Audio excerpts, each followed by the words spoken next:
नमस्कार। निट कई रातें और पूरी युवा अवस्था इस एग्ज़ाम की तैयारी में गुजर जाता है।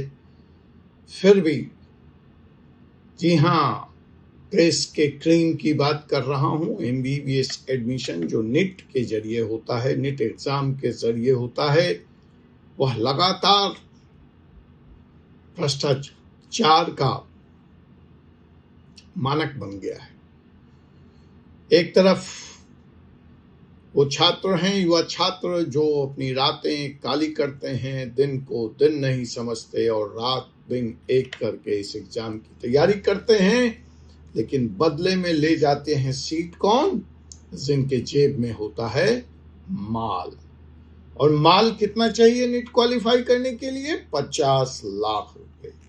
50 लाख रुपए दीजिए और बिना पढ़े लिखे डॉक्टर बन जाइए। अच्छा सौदा है ना?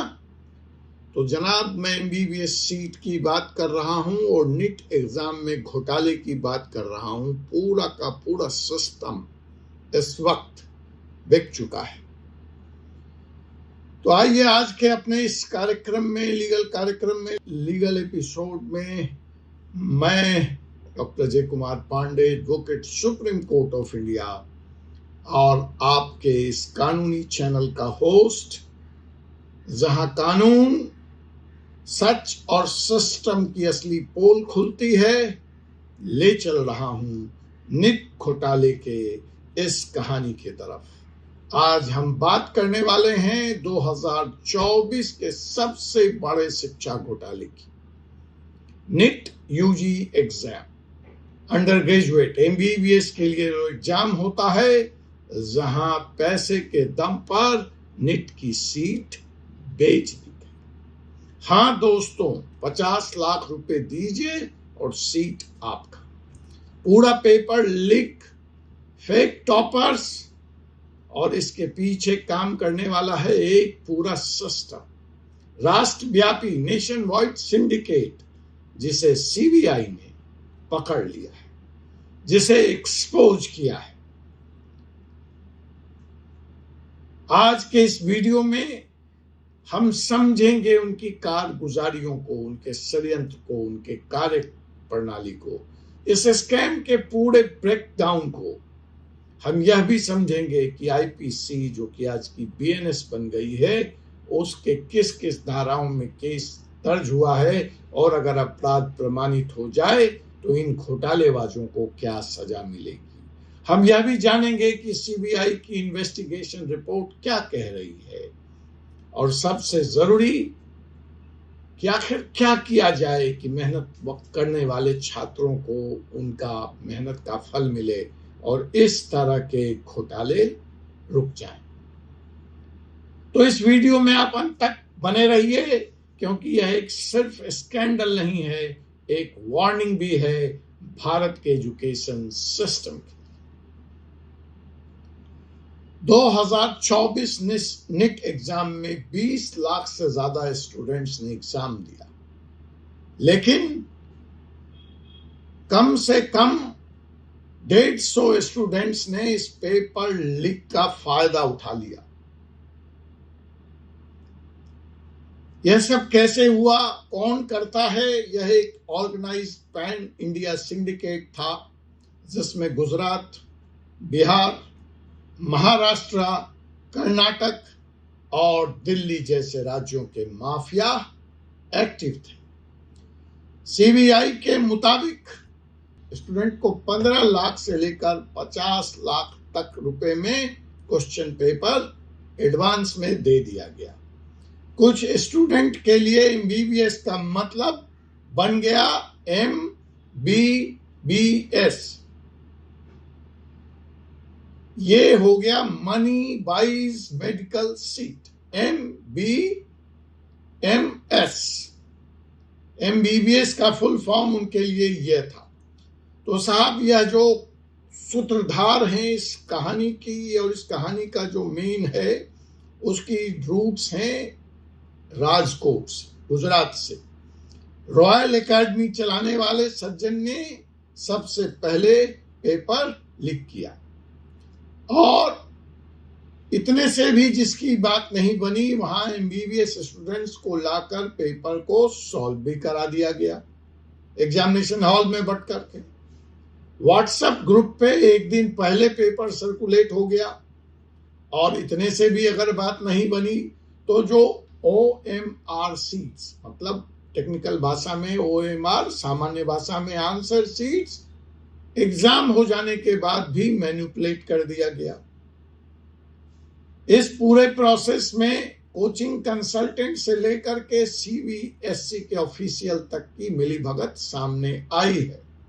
CBI ने अब तक इस मामले में 40 लोगों को गिरफ्तार किया है और 13 के खिलाफ तो चार्जशीट भी फाइल कर दी गई।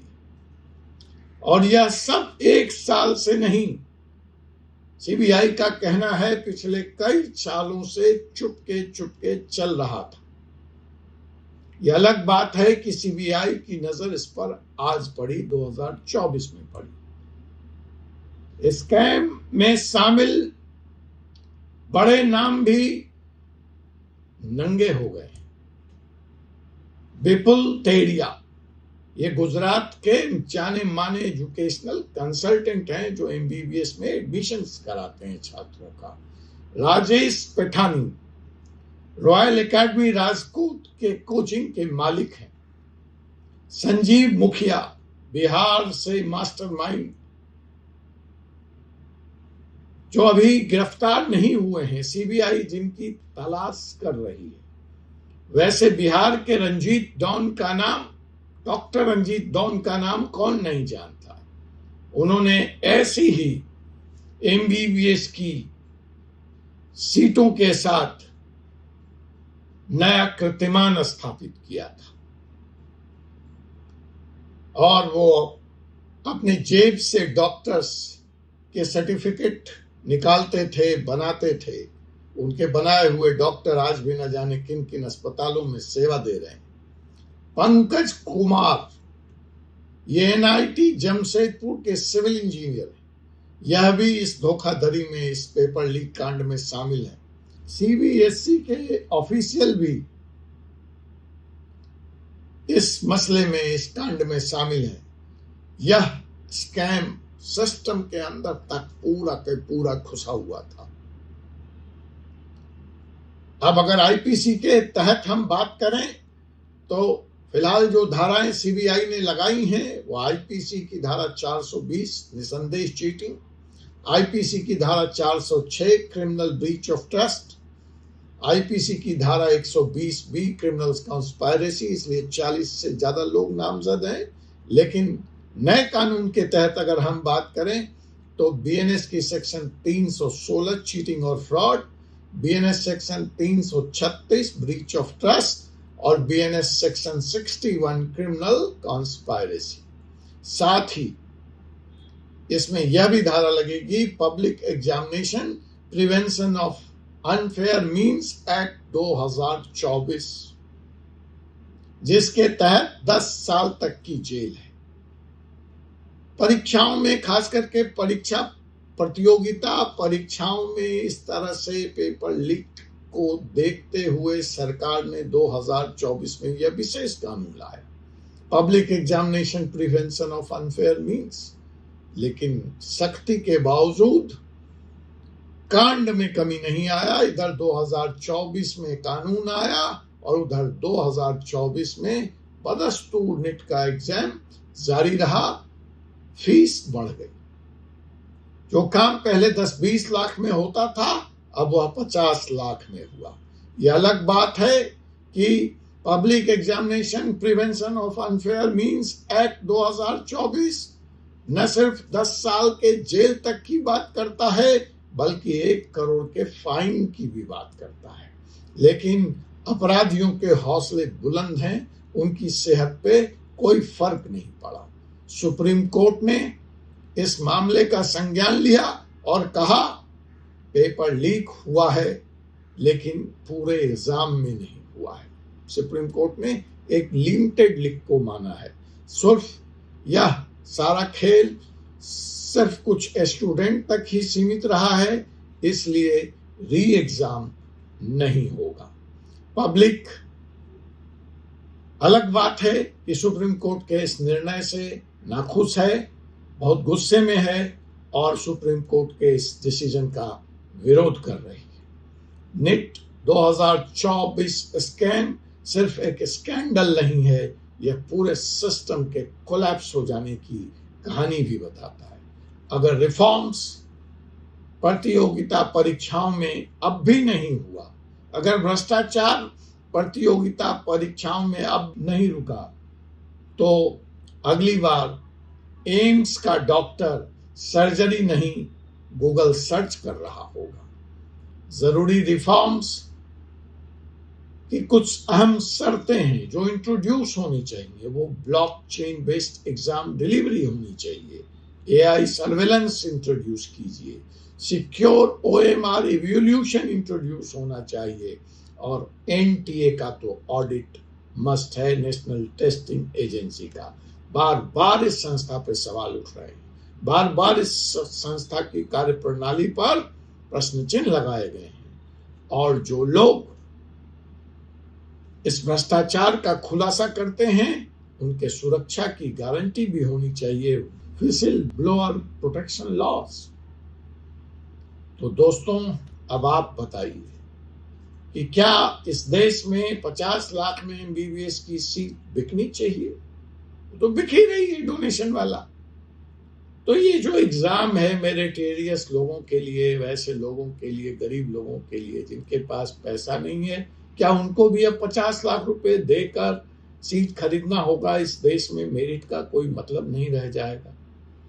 क्या डिजर्विंग स्टूडेंट के सपने इतने सस्ते हो गए? अगर आप भी परेशान हैं इस तरह के भ्रष्टाचार से या आप उसके शिकार हुए हैं, तो इस वीडियो को लाइक करें, शेयर करें, कमेंट करें ताकि जस्टिस फॉर डिजर्विंग स्टूडेंट्स तक पहुंच सके। सब्सक्राइब करें चैनल को। मैं हूं doctor Ajay Kumar Pandey, advocate, Supreme Court of India, और यह था सिस्टम को दिखाया गया आईना। यह वीडियो उन सपनों के नाम है जो कोचिंग माफिया और करप्ट सिस्टम को कुचल देना चाहते। सिस्टम नहीं बदला तो अगला स्कैम इससे बड़ा होगा। आप यह तय मानिए। आपसे पुनः मुलाकात होगी एक ऐसे ही विषय के साथ अगले वीडियो में। तब तक के लिए मुझे एडवोकेट डॉक्टर अजय कुमार पांडे को अनुमति दीजिए। जय हिंद, जय भारत, जय संविधान।